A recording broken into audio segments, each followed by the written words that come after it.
ओम अज्ञानातिमिरन्धस्य अज्ञानञ्जनाशलाकया तत्कुरुन् तस्मै श्रीगुरवे नमः। नमो विष्णुपदाय राधिकाय प्रियात्मने श्री श्रीमद्भक्तिवेदांत नारायण गोस्वामी की नाम श्री कृष्ण लीला कथने सुदक्षमादरे माधुर्य गुणे सेवितं वरं वरण्यं नारायणं तं शिष्य नमामि। हरे कृष्णा कृष्णा कृष्णा हरे हरे, हरे राम राम राम हरे हरे। तो हम लोग अब सॉरी, हाँ, तो वर्स 45 बहुत इंपॉर्टेंट श्लोक है, इसके बारे में हम डिस्कशन कर रहे हैं। तो एक बार फिर पढ़ते हैं ये श्लोक। त्रैगुणया विषया वेदा निस्त्रैगुण्यो भवर्जुन निर्द्वंदो नित्य सत्वार्थो निर्योग क्षेम आत्मवान। इसका अनुवाद है, भगवान बोल रहे हैं कि हे अर्जुन, तुम वेदों में वर्णित 3 गुणों का परित्याग कर। 3 गुण अब हमें रख चुके होंगे, सतोगुण रजोगुण तमोगुण। इन 3 गुणों को भी परित्याग करके निर्गुण यानी कि इस त्रिगुणातीत हो जाओ। त्रिगुणातीत मतलब शुद्ध सत्व, शुद्ध सत्व जो इस प्रकृति से रिलेटेड नहीं है। जैसे हम किसी भी चीज में शुद्ध सत्व में आ गए ना, तो शुद्ध सत्व कभी नाश नहीं होता। सत्व गुण का भी नाश हो सकता है टॉप मोस्ट इस प्रकृति में, लेकिन जो भी चीज हमारी शुद्ध सत्व में हो गई, जैसे हमने भगवान का नाम ले लिया, भगवान की कथा सुन ली, अभी ये जो 15 मिनट हम यहाँ लगा रहे हैं, ये टाइम हमारा कैसे शुद्ध सत्व में सिचुएटेड हो गया, क्योंकि ये भगवान से जुड़ा हुआ है, इस शरीर से जुड़ा हुआ नहीं। तो इमीडिएटली क्या हो जाएगा, हम इस टाइम में त्रिगुणातीत होगा और इसका कभी नाश नहीं होगा। नाश नहीं होगा मतलब ये हमें धीरे धीरे भगवान की ओर, और एक जन्म में अगर हम यात्रा नहीं पूरी कर पाए अपनी अपनी कमजोरियों की वजह से, तो बहुत जल्दी ये यात्रा पूरी हो जाएगी। लेकिन तो क्या कह रहे हैं भगवान, तुम तीनों वेदों में वर्णित 3 गुणों का परित्याग कर निर्गुण तत्व में प्रतिष्ठित हो। तुम समस्त द्वंद्वों मान अपमान आदि से रहित होकर योग क्षेम की चिंता ना करते हुए मेरे द्वारा प्रदत्त बुद्धि योग के द्वारा शुद्ध सत्व में प्रतिष्ठित हो जाए। अगेन, जो मांस खाना है, एक एग्जाम्पल से समझा, मांस खाना है तमोगुण है। बहुत मिर्च मसाले वाला वेजिटेरियन फूड भी खाना, वो रजोगुण है। और जो शुद्ध मतलब सात्विक खाना, जैसे बिना प्याज लहसुन के, बिल्कुल थोड़ा सा फैटी हो, कम मसाले हो, बहुत प्लीजिंग हो, वो सत्व गुण का है। लेकिन वो भी कर्म, उसमें भी थोड़ा बहुत कर्म रहता है, सत्व में कम रहता है लेकिन उसमें भी कर्म फल कर्म बना रहता है। शुद्ध सत्व क्या हो जाएगा, जब भगवान को भोग लगा दी, अब वो कर्म फ्री है, अब उसमें कोई कर्म नहीं है, अब वो शुद्ध सत्व हो गया, त्रिगुणातीत हो गया। तो आपको वो स्पिरिचुअल प्लेटफॉर्म में लेके जा रहा है, एटर्नल अकाउंट आपका पैसा जमा हो रहा है उसमें। माया त्रिगुणमयी है, माया के 3 गुण है, सत्व रज तम, इसलिए वेदों में धर्म अर्थ काम और मोक्ष से संबंधित विषय भी बताए गए। निष्त्रैगुण्य का मतलब क्या है, जो हम बात ही कर चुके हैं कि निष्त्रैगुण्य मतलब त्रिगुण से बाहर, त्रिगुणातीत, निर्गुण हो जाना।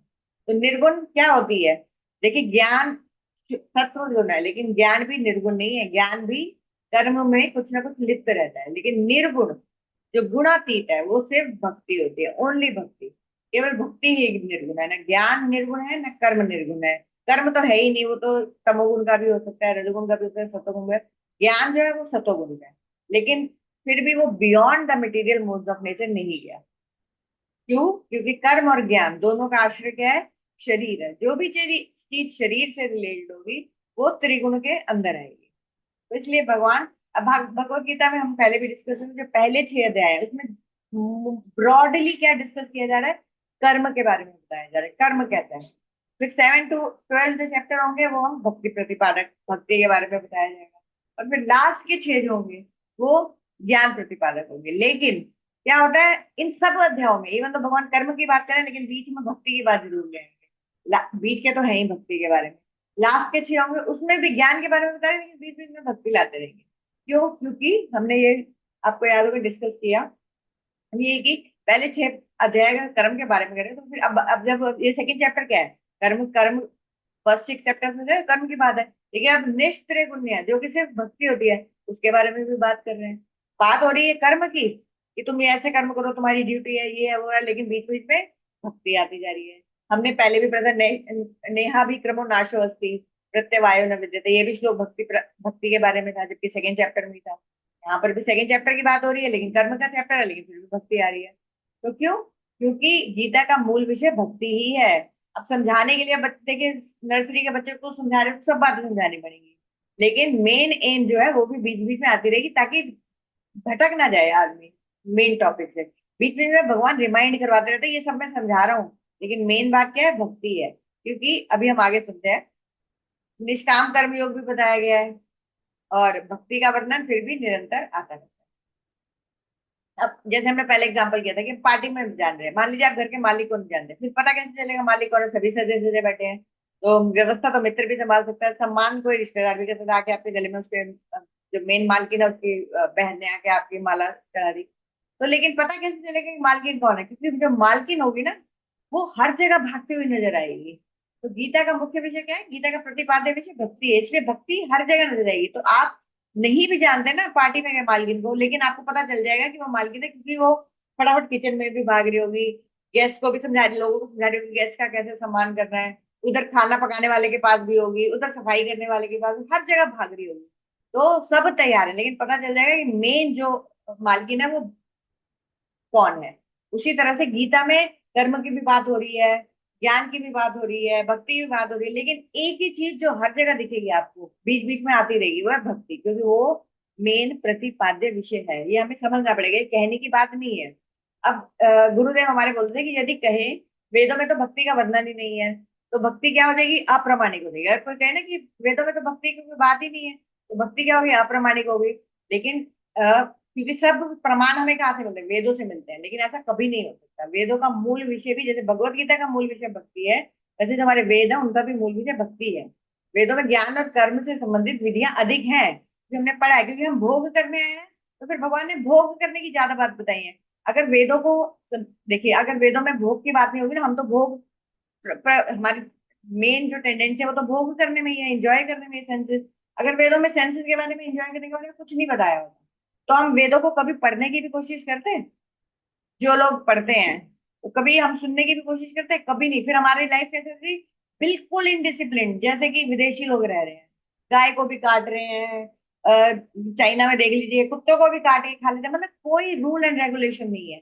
समझ लीजिए कि ट्रैफिक है, रोड है, लेकिन कोई सिग्नल काम नहीं कर रहा, कोई ट्रैफिक पुलिस वाले, तो सिर्फ केओटिक हो जाता। तो इसीलिए भगवान ने, क्योंकि पता है हम भोग की इच्छा से आए हैं इस दुनिया में, तो भोग प्रकर विषय वेदों में ज्यादा दिए गए हैं। लेकिन जैसे हमने एग्जाम्पल सुना था कि जैसे माता गुलाब जामुन खिला, बच्चे को दवाई खिलानी है, हाँ, तो बच्चे को दवाई खिलानी है, तो वो खाएगा नहीं, उसको कड़वी लगती है, तो गुलाब जामुन में लपेट दी। तो उसी तरह से वेदों में दवाई क्या है, कि हमें इस दुनिया से पार जाना है। हम लोग भगवान से रिवोल्ट करके नीचे तो आ गए हैं भोग करने के, और हम यहाँ, हम सब पता है हम कितना परेशान है। और बिल्कुल परेशानी ना होगी तो बूढ़ा तो होंगे, मरना तो पड़ेगा, अपनी फैमिली अपना घर बनाया छोड़ना तो पड़ेगा, वो कितना बड़ा दुख है। फिर अगले जन्म में नया बनाएंगे, फिर दुख सुख ये चलते रहेंगे। तो भगवान को पता है कि हमारा भला किसमें होगा, उनके पास आके। लेकिन वो जबरदस्ती नहीं करेंगे। तो जबरदस्ती ना करके उन्होंने क्या किया कि ठीक है भोग कर, लेकिन भोग डिसिप्लिन वे में कर। तो अंदर गुलाब जामुन में दवाई डाल दी है। पर अगर हम सिर्फ गुलाब जामुन खाते रहेंगे, दवाई फेंक देंगे, तो फिर हमारा नुकसान है, अपने नुकसान है, नुकसान ही तो कर रहे हैं। इतने शरीर जला के आए हैं हम, इतने शरीर दफना के आए हैं, इतने अपने शरीर कुत्तों को खिलाकर आए हैं, कोई गिनती नहीं है, इनन्यूमरेबल। सच में आप उसको काउंट नहीं कर सकते हम कितने जन्म ले चुके हैं, और हर तरह का शरीर मिल चुका है। तो अब भगवान इसीलिए, अब हमको थोड़ी थोड़ी नॉलेज आनी शुरू हुई है। तो अब हम क्या कर रहे हैं, भगवत गीता को सुनने का प्रयत्न कर रहे हैं, भक्ति करने का प्रयत्न कर रहे हैं। ठीक है, हमारी कछुए की स्पीड है, लेकिन डायरेक्शन तो ठीक हो रही है।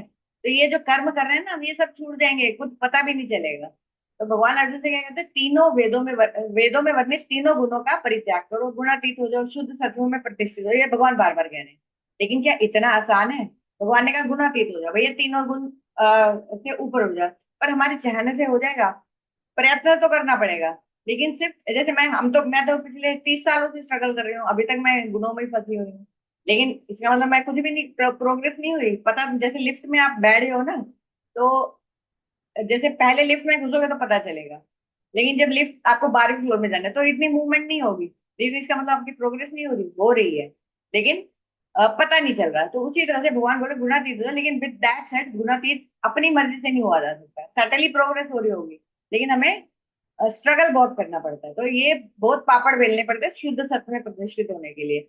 जैसे किसी की एग्जाम्पल देके समझा रहे हैं कि किसी व्यक्ति की प्रवृत्ति है, वो बहुत ही झगड़ा करता है, झगड़ालू है, हमेशा गुस्सा करता रहता है, और आलस्य, निद्रा, भय, क्रोध, इससे भी जुदा। ये सब किसके लक्षण है, ये तमोगुण के लक्षण। तब इसको जाके कोई बोले कि भाई तू इतनी गंदी चीजें मत खा, मांस मच्छी मत खा, उसको मांस खाने का भी शौक है, अच्छी अच्छी चीजें खाया करो, सबसे प्रेम से बातें किया करो, झगड़ा मत किया करो, तो वो क्या, वो सुन लेगा। और वो हो सकता है वो चाहे भी कि मैं ऐसा करूँ, लेकिन सिर्फ चाहने से हो जाएगा? क्योंकि वो तमोगुण से भरा हुआ है। तो अपने पुराने स्वभाव को त्याग करना इतना आसान नहीं होता। गीता एक, समझ लीजिए जो हम कर रहे हैं ना, ये एक बेसिक फाउंडेशन कोर्स है। ये हमें बता रहा है कि हम खड़े कहाँ हैं, सही क्या है और गलत क्या है। ये तो गीता से हमें पता चल जाएगा, और हमें बहुत हद तक पता चल भी रहा होगा। लेकिन गीता हमें समस्या का बोध करवा रही है कि ये समस्याएं हो रही है, ये गलत चीज है, ये सही चीज है।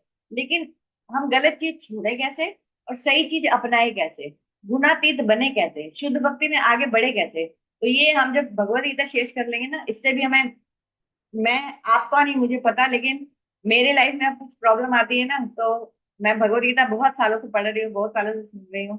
लेकिन जब मैंने अब सीखना शुरू किया है, देखिए मैं ये नहीं कह रही मैंने सिखाना शुरू किया है, कि मैं किसी को नहीं सिखाती थी, लेकिन जब मुझे ऐसा होता है कि मुझे प्रेजेंटेशन देनी है, तो मैं बहुत डीपली स्टडी करती हूँ।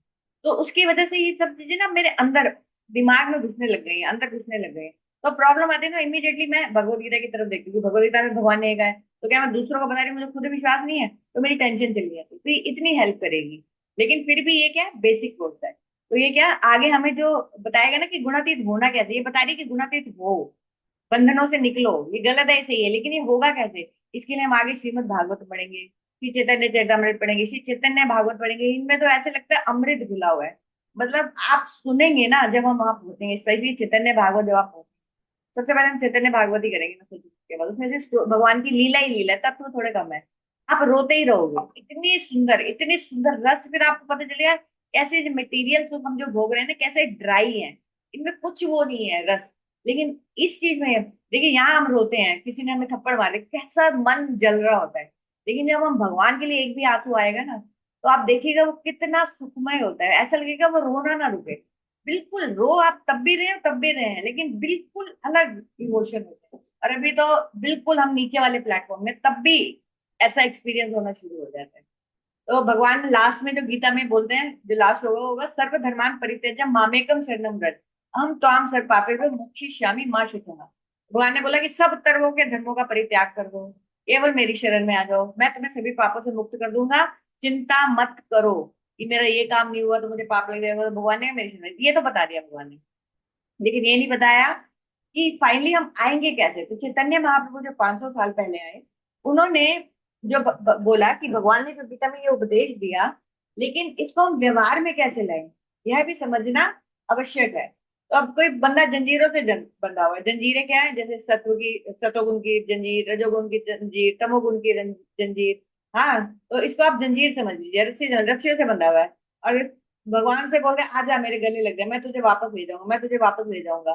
तो वो आना चाहे भी तो आ सकता है क्या? पहले क्या करना पड़ेगा?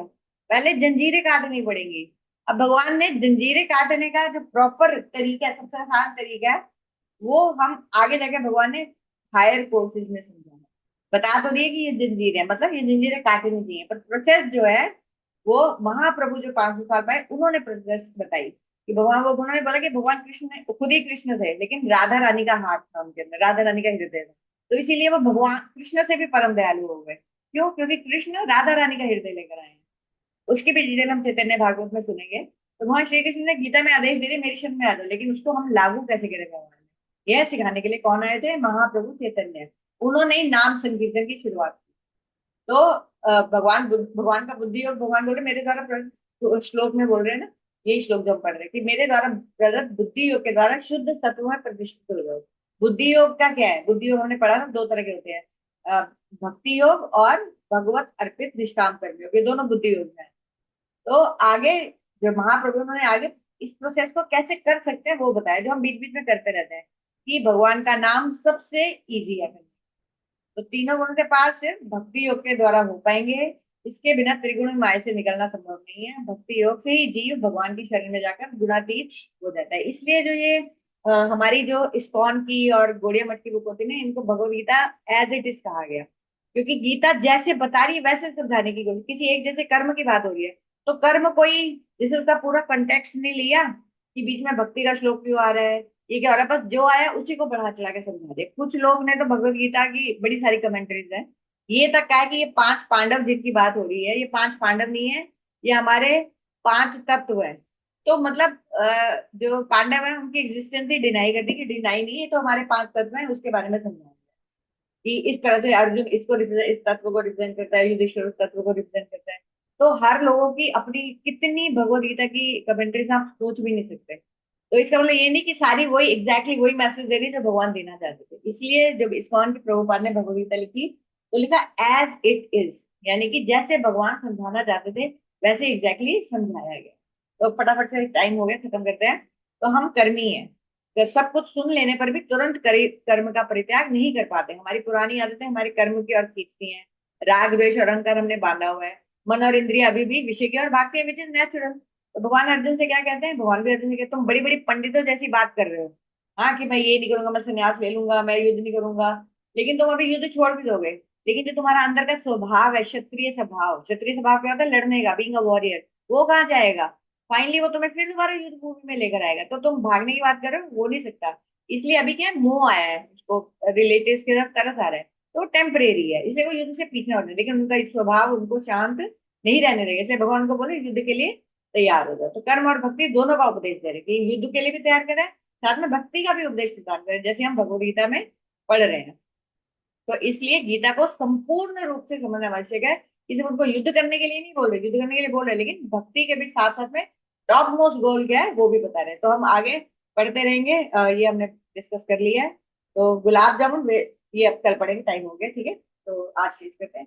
हरे कृष्णा कृष्णा कृष्णा हरे हरे, हरे राम राम राम हरे हरे। थैंक यू अंजलि जी, हरे कृष्णा। बस आप कोशिश करके एक एक माला जरूर लेने का नहीं ले, 5 मिनट बैठ के हरे कृष्ण उंगली में काउंट कर लीजिए। काउंटर आता है 15 रुपए का, वो ले लीजिए, माला नहीं ले सकते भी। पर आप जरूर करिए, बहुत लाइफ सक्सेसफुल हो जाएगी आपकी। हरे कृष्णा।